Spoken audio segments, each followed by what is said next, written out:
Hey, what's up, everybody? I had so much nice support from the whole team, community, clients, friends, family for a race that I did on Saturday called Rasputitsa up in northern Vermont at J Peak. As you can see here, I have my Strava upload. So I just want to give a quick recap and maybe a little reflection, like I ask my clients, my athletes to do, and some people were asking for a write-up and everything, and I thought I'd just put together a little video. I wish I would have taken more pictures and done a whole video and had my GoPro on the bike and been able to talk through while having some footage of it, and maybe I can get that in next time. Getting there, guys, getting there. But anyway, thank you. Hopefully this is helpful or interesting to some of you folks who are getting into training and racing outside. And so here we go. This is the course. The start and finish was here at J Peak in Vermont. You can see here's the ski slopes and stuff. So there was actually skiing going on. There was the lifts were running and families were there skiing. We kind of took a little tour of the golf course and then got underway here. And if you zoom out, you can see it was up along the border of Vermont and Canada. I just want to show you a couple things here. Look at the course, the profile of the course. So we were up at the ski base lodge up here, and if you follow the profile, you can see it went downhill, quite a bit downhill until this little bump. Remember this little bump right here at about 1 hour in. And then not too exciting as far as terrain goes until you get to this distance right here. So at about 2 hours is a fairly decent climb. Another little bumpy until you get to this thing at the end. So 2.5 hours in for me, and we're at about 47.5 miles. So that just tells you the speed until then was pretty quick. 47 miles in 2.5 hours. We were flying until you get to here. And remember this little spot right here. You can see the elevation tick up 15%. Let's see, 17.3% right at the very top. You're at 51 miles, topping this 1,200 foot climb. And there's a 17%. So just remember that a little bit. And you're still not done. You're still not out of the woods. Literally, this is all woods section right here and mud. And then not terrible, but you're still climbing back up to the finish. And that was the end at 55 miles. Let's see, 55:33.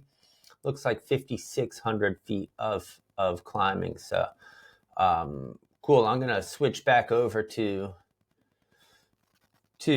Training Peaks. Let's go through what do we get? Like, what would I go through with athletes who have done an event like this? Well, we'd pull up Training Peaks to start.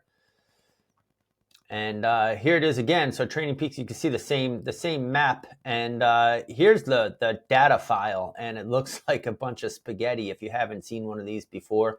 Like, what are we looking at? Well, let's start over here. This is temperature. And this matters because I got out of my car and it's 34 degrees. And at the start line, it's 32 degrees.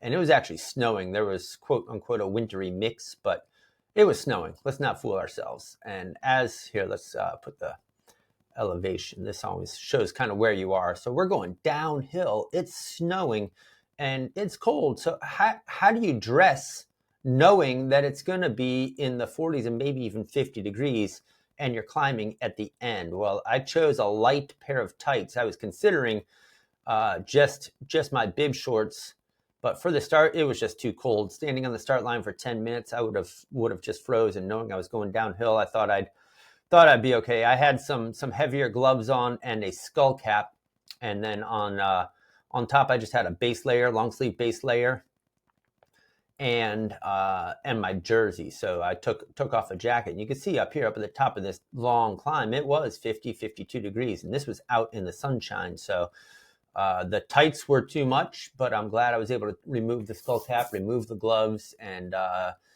think it was okay. Oh, I did have like my winter booty covers on, shoe covers, And that came in handy because there was some running through mud, and my shoes would have been wet. My feet would have been wet this whole time. So I was glad I had the shoe covers to keep the water out of my feet. So that was helpful, and I think I made the right choice. So let's take off the temperature and look at RPMs just for quick. You can see kind of started off, and I'll just scroll through it quickly. Started off up here in the 80s and 90s, feeling good, gliding on the downhills. Look, you can see when it's downhill, yeah, you glide or you take it easy. And but when you're pedaling along, 80s, and that's my happy cadence. That kind of tracks. Let's move on. As it gets on further into the race, and we're going uphill, you can see my cadence was suffering. I was just trying to make it up this hill, honestly, guys. This one gets pretty steep. The end of this climb gets really steep. There were some walkers on this that I encountered, and you can see I was just trying to stay on my bike and managed to do so. Happy I did it. All right, let's get rid of that one. Let's go to the power and let's talk about what was happening during the race. So from the start, fairly quickly, I started with about 200 plus people, maybe 250 people. And going down this hill, I was able to hold my own. There were a lot of trails and muddy technical sections. I was very, very confident and capable going down this whole thing and was able to hold my own. When it gets out onto the roads, that's where I'm not the strongest guy in the pack. And probably an elite group did get off the front, and I was not worried about them whatsoever. But riding with the second group, we were flying right here. So about an hour in, I was caught sleeping a little bit. I was looking at my computer and realized we had gone 20 plus miles already. And it's only an hour. I'm doing the math. I'm like, whoa, this is great. We're going to be done in less than 3 hours. I know I have a big climb, but look how fast we're going. And boom, about right here, there was a group of people that kind of got away from me. And you could see right here, I put on a little chase just to get them, but that was not working. And so I needed some help. I did need to regroup. And let's look at a few things here. So my peak 5 minutes was right there going up the hill. So I was working hard, but maybe not paying enough attention. Should have been looking at the other racers and knowing what hill I was on. My peak 6 minutes was also right there. My peak 10 minutes was right there. And that's about when I got dropped afterwards. So you can see the peaks, 260s. That's getting really close. My modeled FTP is in the 250s. My set FTP is 275. So I have not done 260s for that long recently. So that's above what I've done recently. Doesn't mean I can't do it. Obviously I can do it. I did it, but to then have 2.5 more hours of racing, maybe that hurt me, this section right here. Anyway, what happened during that section is that a group of people got off the front, and they weren't that far away. Look, you can see you made this left-hand turn in the course, this left-hand turn, or right-hand turn, sorry. And I could still see them all along here, and looking back, there was a few people behind me, so I'm waiting for someone else to come up and work with me.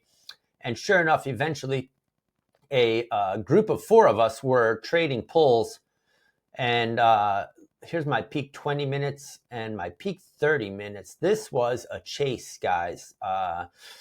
We started with 4, and it ended up just being 2 of us. Female rider, probably not much older than my teenage daughter. Oh my gosh, she was awesome. She was so strong, and on any little uphills, she would take the pulls, and on any downhills or flats, I would take the pulls. But roughly, we were trading 30-second pulls, and you could see staying within the capabilities, but the normalized power being up here at 247, that's about my limit, even though it's like a burst workout. If you've seen or done my burst workouts, really, where you hold sweet spot, but then burst up into zone 5, that's what this was, even though it doesn't look like it. So I was on her wheel, holding sweet spot. I was taking 30-second pulls at VO2 or Zone 5, and we did catch that group. We caught them actually right here at the base of this hill.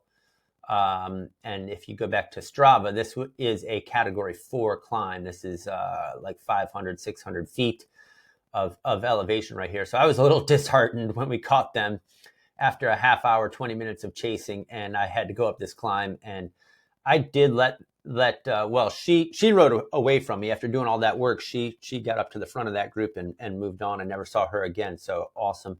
But I held on to the bottom of the group and made it up that hill.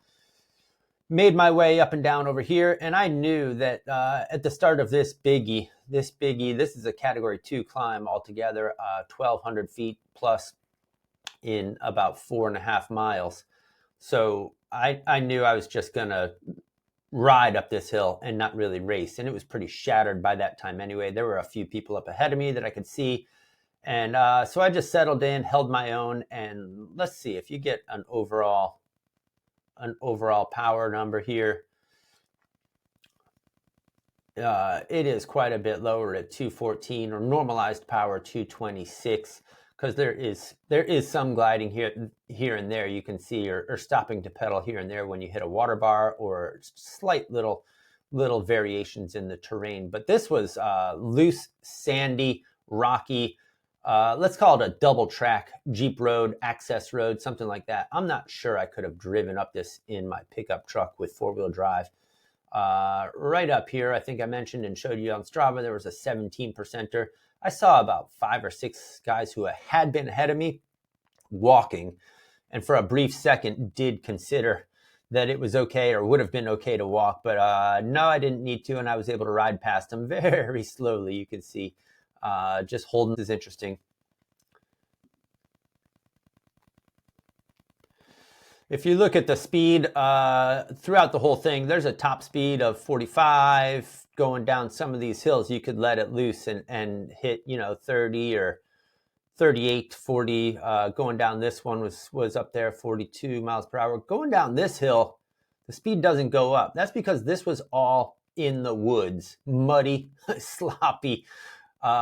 Hike a bike a lot of times, and it was just a tease, so this is not a typical downhill until the very end. You did get out onto a little gravel road and still in the trails here, and then finally got back out onto the road, and that's the access road back up to J Peak and up there. So quite a bit of work to do after this climb, and still kept it interesting. Let's put it that way. So let's see. Did I get caught here?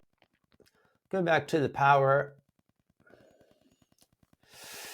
In my peak, my questions for me as an athlete, did I overdo it right here on this hill? Was I not paying attention enough to my output, and should have used the group more to keep within myself a little bit better? Maybe. Did that cause me to get dropped? Maybe. Probably more so because I wasn't paying attention and let that group get ahead of me. I think with some heads up riding and knowing the course a little bit and being more aware of where I was in a group of people, I could have stayed with that group and not had to work so hard to stay with them for this time, leaving me with a little bit more energy right there. That's not being critical. That's just analyzing and thinking and reflecting. And I am very proud of this peak 20 minutes, the number, but also just how I was able to ride with another racer and use each other and benefit from each other to catch on to this group. Man, it took forever. If you can imagine the 30-minute section of chasing to catch on to a group. And let's see, my finish then was good for 4th place in my age group, age 50 to 59 out of 184 and 71st overall. Man, what a great experience, and I can't wait to do another one. Last year I did this race and I was done and said to myself, I don't really need to do this again, but did make it up, and I'm glad I did, because with the change of venue and change of the course, suited my mountain bike background a little bit better. And yeah, it was a lot of fun. So I'm proud, happy, and super appreciative of all the support and Can't wait to go through some of these with. Can't wait to go through a file like this with some of you after you do your events. All right, cool. Thanks, guys. Talk to you soon.